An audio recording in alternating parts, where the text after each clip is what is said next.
Today, Mandy and I are heading south from Alnwick, and on our way we have stopped here to have a look at Warkworth Castle, which will be open in a few minutes, and then we can have a look round it and show you inside.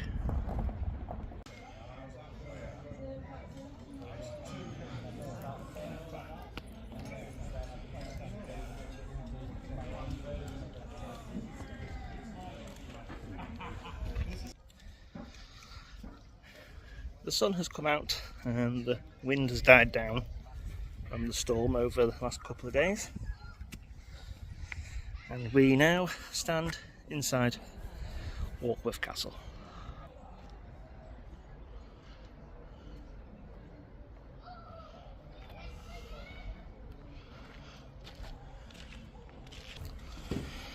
So Warkworth again. Warkworth again is another Percy stronghold. They owned pretty much most of Northumberland at the time, and the castle has been in their family many centuries. Around the castle there are some information boards about Henry Percy of Atholl. Now, he wasn't at the Battle of Shrewsbury, where Henry Hotspur, who was at Alnwick Castle, he lost his life at the Battle of Shrewsbury. And obviously, the King, Henry IV, his men came up to the castle asking for surrender. Because Henry of Atholl, who was actually only a teenager, was actually in charge of the castle, because obviously everyone else had perished at the battle. So they asked him to surrender the castle, but he used delaying tactics, and therefore saving the castle for the Percy family. And I think, apart from obviously English heritage running it, I think the Percys still actually own the castle.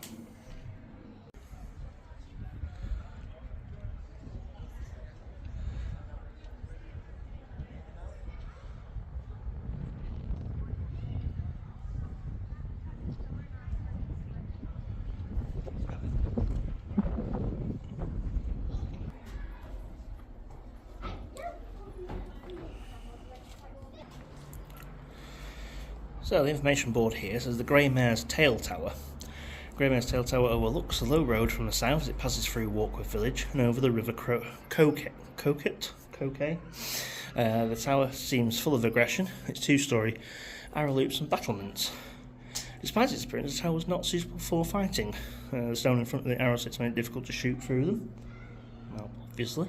So we don't know for certain how it would have been used. It may have been accommodation, or perhaps secure storage. Look carefully through the long narrow arrow slits to find medieval graffiti depicting the crucifixion. Ooh. So just through this loop here, it's actually grated off. I'll just pull back to show you the grate there. And inside there is a scratching into the stone of the crucifixion of Jesus. Obviously, of course, religion was very important, far more important in those days than it is today, certainly in the Christian religion. As a push, I'll probably say, because of, like I said, the arrow holes they're being straight, so they're not exactly got an angle for them to point at if any invaders come. So I'm guessing it's probably to make it just look a bit more menacing. There is a couple of levels up. There's those where the arrows would have been. I think there's actual perches there as well, possibly for an extra floor.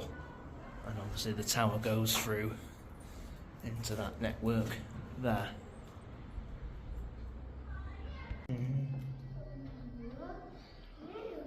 So we stand in what is known as the crypt. It was going to be a church,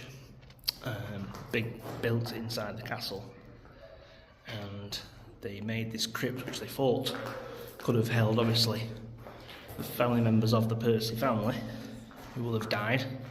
However, the church was never finished, and so this space was just left would guess probably they'd use it for storage. Just have a quick look through this little wall here. Ooh, mind the gap, mind the steps.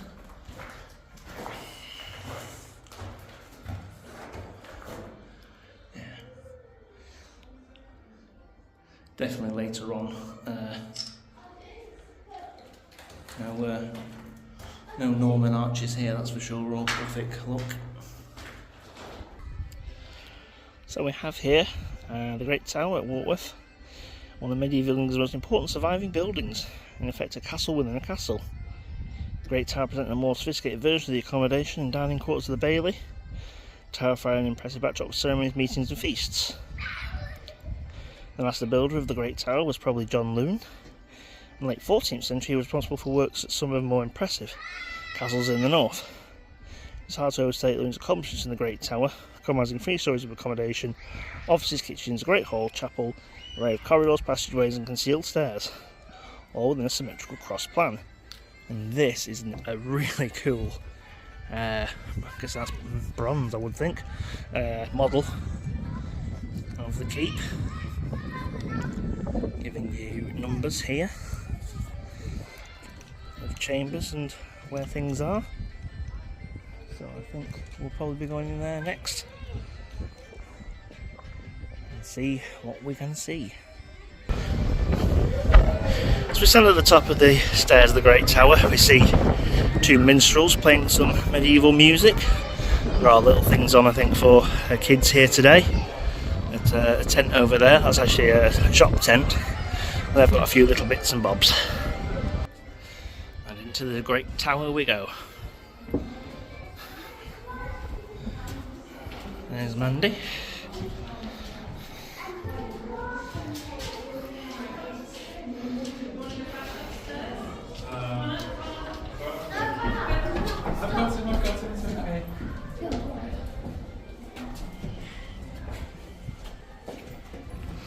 Duncan, do you want to see if we can get to the top? Yeah. Alright, well we need to go back inside then. We went downstairs instead of going upstairs. So we go back up the stairs on the right.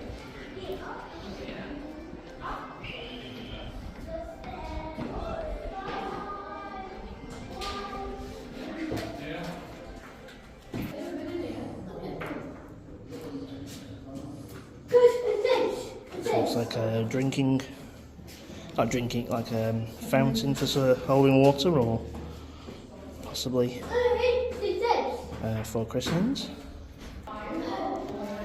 So, we've entered the tower, the Great Tower. We're at the entrance hall. There are so many off rooms through. Just got to be careful where I'm filming because obviously there's lots of little people running around. Little people. This is a counting room. No, I didn't. So we've entered the tower, and there's so many off rooms. It's also quite hard to film because there's lots of little people about. Can't have those on camera now. Ooh, the ale cellar. Now that's very important.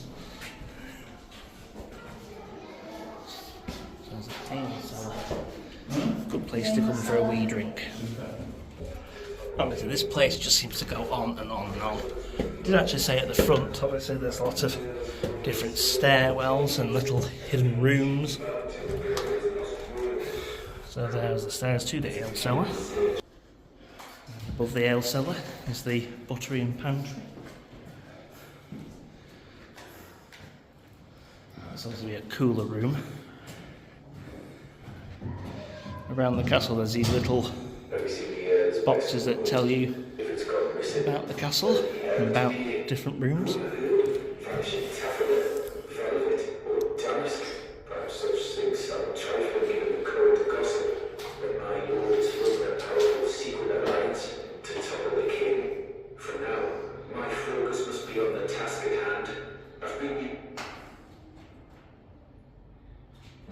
So here is another stairwell that actually goes down to the Great Hall. The entrance, which just came in. This is what they call the Great Hall lobby.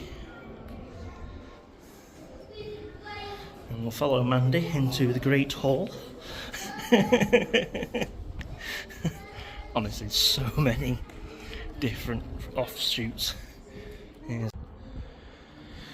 I'm sure if you watch the channel, and depending on your age, you've seen the movie Labyrinth. And honestly, this castle is pretty much like that, a bit like the end, obviously without the upside down stairs and stuff. But it's honestly a complete maze everywhere. So we've got a kitchen here. I don't know who Mandy's talking to, but oh, she's there. Yeah, she's in the serving. Actually, if you're in the fire, you're probably going to get burnt in there.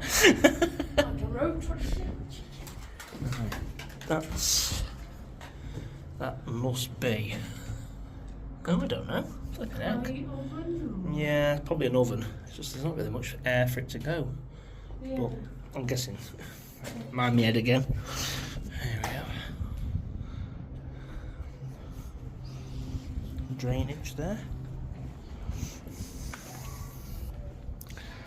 So yeah, so through that door was where we came from, the Great Hall. This is more kitchen stuff.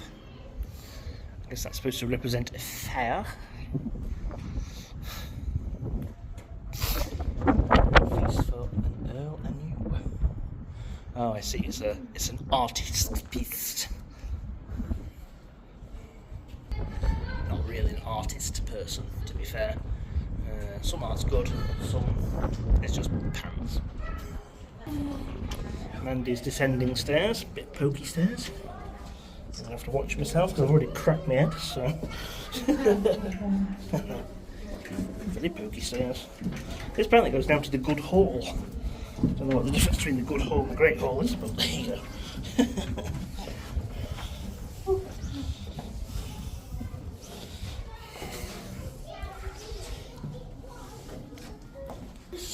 So it's not the Good Hall, it's the Goods Hall. It's obviously where things like chicken and meats were kept. Probably a drainage system that, looking at that. Oh, hang on, bear with me. Probably a drainage system of some sort. For the guck to go out. So this one that we're in here is the larder and tank room. I'm guessing tanks will be for, you know, obviously holding things. Mandy's crawling into a hole, this could be worrying. Someone called the fire brigade in case she gets stuck. Are you right there, dear?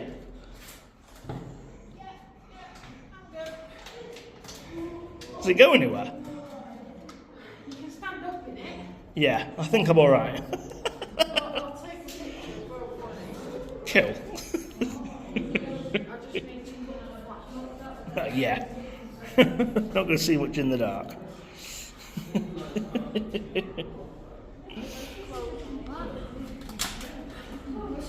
There's not one of them badges in there, is there, for the kids?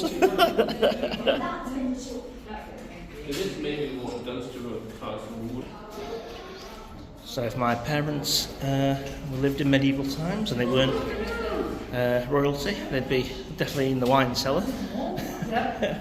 Probably one with lots of other parents who we may know. So we're now coming to the chapel, but at the back of the chapel is this. There's a light well, a vertical hollow in the core of the tower, called a light well. It allows natural light and air to reach those rooms with little exposure to the outside. The light well also collected rainwater. It's committed a cistern in a ground floor room where the water could be used for cleaning or flushing out the chutes of the latrines, i.e. the toilets. And just looking through the grating, that's where the water would have been collected. I think that's a little chute there for the water and the rainwater. All very useful and all helpful towards the day-to-day life. One of the most important buildings or rooms in any castle is obviously the chapel. Be private for, obviously, if it's the Percy family, their private chapel here, so they could worship God christenings, etc. A lot of the windows, obviously, there would have probably been stained glass here. Private angels there. Font. So a little side room here. So there's a sacristy, I think that says now. Yeah, the sacristy. So this is probably an even more private room, possibly for the bishop or chaplain.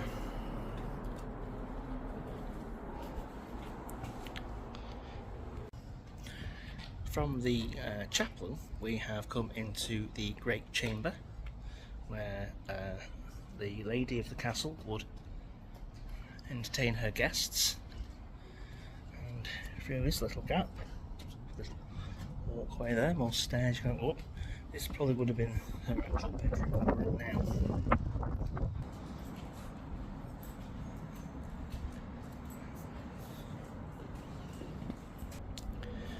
Coming off from the bedchamber is the privy. Always important to find a privy in the castle, in case one is caught short. Not very luxury in here, even for the lady of the house. Just another hole in the ground to do your business. Now just coming out of there, we're just back in the bedroom again here, and there's another sort of off room up there. I would guess that if there was flooring, that could possibly be the Lord of the Manor's bedroom, possibly. Obviously, no message, no information board. But that's definitely the fireplace there, because obviously we've got a bedroom fireplace here, and that'll go up, and obviously there'll be a hole somewhere where Mr. Pigeon is currently resting. Just come back through the chapel actually, and I didn't even realise this was here. This is tiled flooring, and what you can see, it definitely looks like there's still like the old paint that would have been here in the times of Percy's living here, but that is definitely tiles with old paint on them.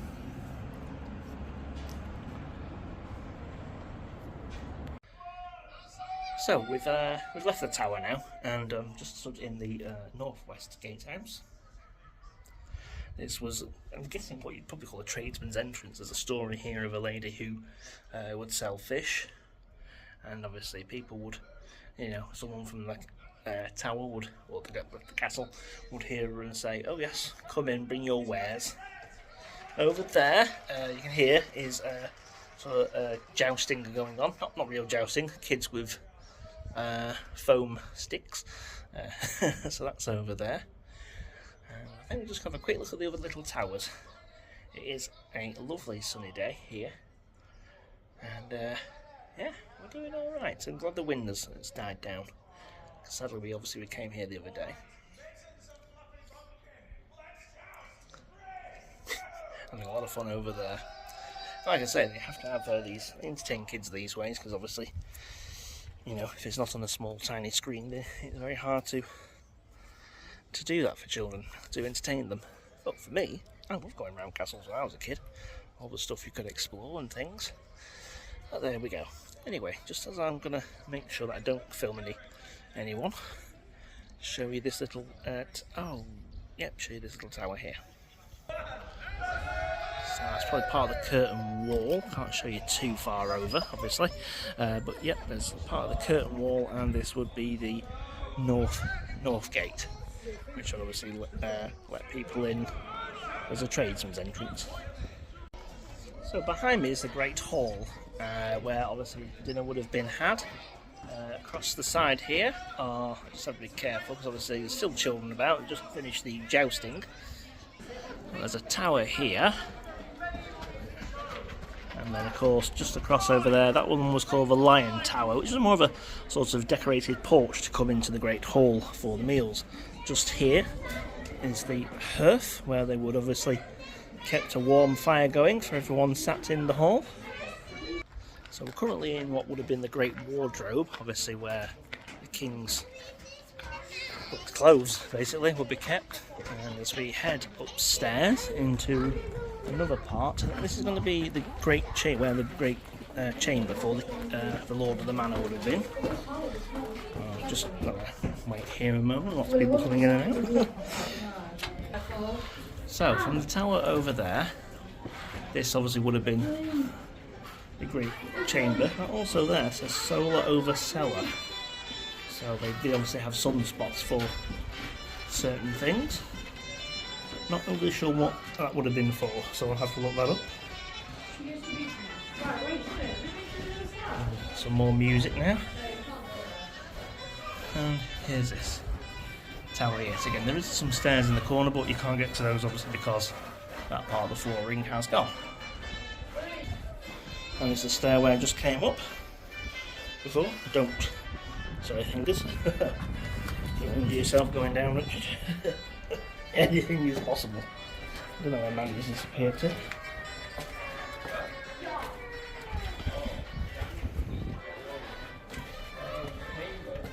This is getting into the Great Hall. So now Mandy and I are leaving Warkworth and going on to our next place to visit.